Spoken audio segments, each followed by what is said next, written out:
안녕하세요. 목동샘 소나무 한자입니다. 오늘부터 중학교 한문 내신 수업을 시작하도록 하겠습니다. 중학교 한문 내신 수업은요, 학교 수행평가나 학교 학기말고사를 대비하기 위한 교과서를 나누어서 동영상으로 올려놓은 수업입니다. 초등학교 때 한자를 먼저 공부한 학생들도 있고요. 전혀 공부하지 않았던 학생들은 갑자기 중학교에서 한문을 들어가는데 내용이 금방 어려워지기 때문에 힘들어하는 경우가 많거든요. 자, 선생님이랑 차근차근 공부해서 시험 잘 보도록 해요. 자, 오늘은 첫 번째 한문의 기초 시간을 하겠습니다. 한자와 한문은 어떻게 다른지, 한자는 어떻게 발전되어 왔는지, 항상 시험에 나오는 한자의 3요소에 대해서 알아보도록 하겠습니다.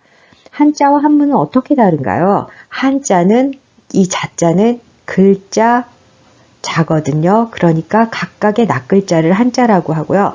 한문의 문은 글월문이에요. 그러니까 한자가 모여서 문장을 이룬 것을 한문이라고 하죠. 가장 쉬운 예로 날일, 나갈줄 이렇게 쓰면 일출인데요. 해가 나가다 주술구조로 문장이죠. 해가 나오다 라는 문장도 됩니다. 그러니까 두 글자부터 한문이 가능한 거예요. 그 다음 한자의 발전을 보면 이렇게 생긴 글자가 있는데 이것은 갑골문이라고 합니다.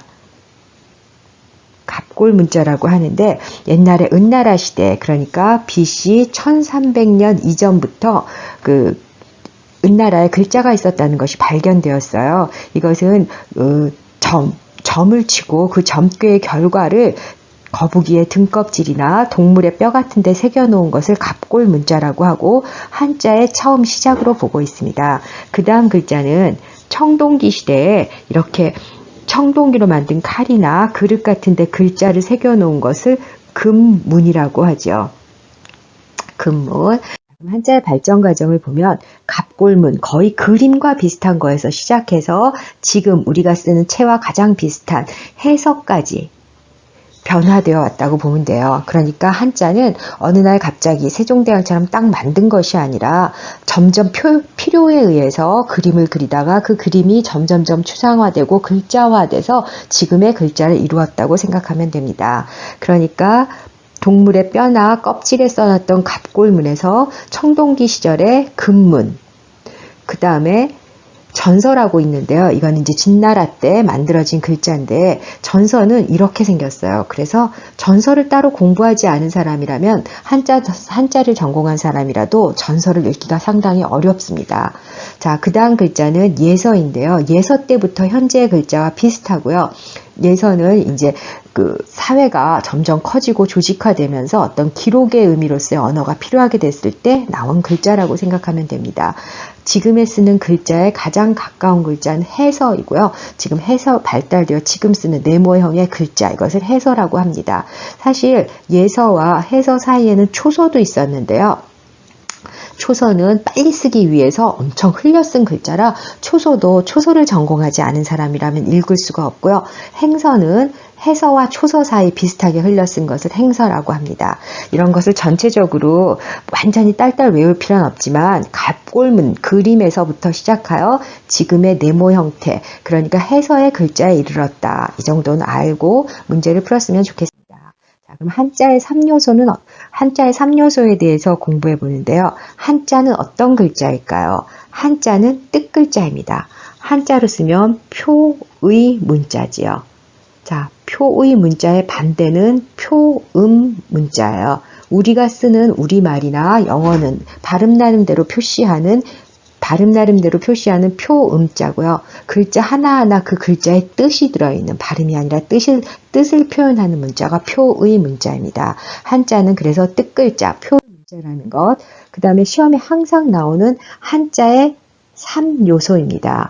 모양, 뜻, 소리를 갖고 있어요. 자, 예를 들어보면 이 글자는 달월이라는 글자인데 뜻은 달이고요. 소리는 월이라고 읽습니다. 그래서 한자는 모양, 뜻, 소리 3요소를 가지고 있다. 뜻은 훈이나 의라고 말하기도 하고 소리는 음이라고도 해서 뜻과 소리라고 하기도 하고 훈과 음이라고 하기도 하죠. 자, 그러면 우리 문제를 한번 풀어보겠습니다. 다음 그림과 가장 관계 있는 서체는 무엇일까요? 아까 그림에서 나왔죠? 이거는 갑골 문자였어요. 자, 거북의 등뼈에 어떤 내용을 새겨서 표시해 놓은 것, 갑골문이었습니다. 다음 서체를 보고 물음에 답해보자. 청동으로 만들어진 종이나 솥에 주조하거나 조각을 넣은 글자. 딱 보는 순간 알죠? 금문이었습니다. 청동기, 이게 금자가 이 글자라는 걸 알면 금방 찾을 수 있을 거예요. 금속의 종류에 써놓은 글자이죠. 자, 마지막 한자의 3요소를 바르게 짝지어진 것은 모양, 부수, 획, 부수 아니죠. 모양, 소리, 획, 획 아니죠. 모양, 소리, 뜻 맞네요. 모양, 소리, 뜻 이것이 정답입니다. 획수 아니고요. 획수, 부수도 아니고 획수도 아니에요. 자, 한자의 3요소 모양, 소리, 뜻입니다. 문제 한 번 더 볼까요? 한자의 모양, 소리, 뜻이 잘못 묶인 것은 무엇입니까? 이제 학교에서 시험 범위가 발표되면 그 안에 있는 글자들은 하나하나의 낱글자는 영어 단어처럼 무조건 다 외워야 돼요. 보통 중학교 한자는 천자까지가 기본 글자인데 급수를 배운 아이들이 있다면 약 4급까지의 글자가 나온다고 보면 됩니다. 자, 그러면 우리 글자를 모르는 애들을 위해서 이걸 먼저 이 글자는 후입니다. 그러니까 뜻은 뒤란 뜻이고 소리는 후 맞았죠? 이 글자는 보통은 옮길 운이라고 배웠을 거예요. 자, 옮기다는 움직이다 하고 같은 뜻이기 때문에 이것도 옮길 운, 움직일 운 맞습니다. 이것은 길하다, 좋은 일이 있다. 길할 길자이니까 길하다, 발음 길 맞습니다. 자, 이 글자 움직일 동이라는 글자죠. 그러니까 함께 전혀 뜻이 같지 않아요. 이건 움직이다라는 글자이기 때문에 움직일 동 틀렸습니다. 그 다음에 이거는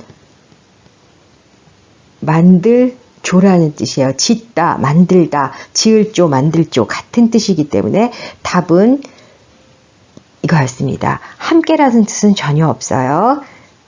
자, 이렇게 문제를 풀어보았어요.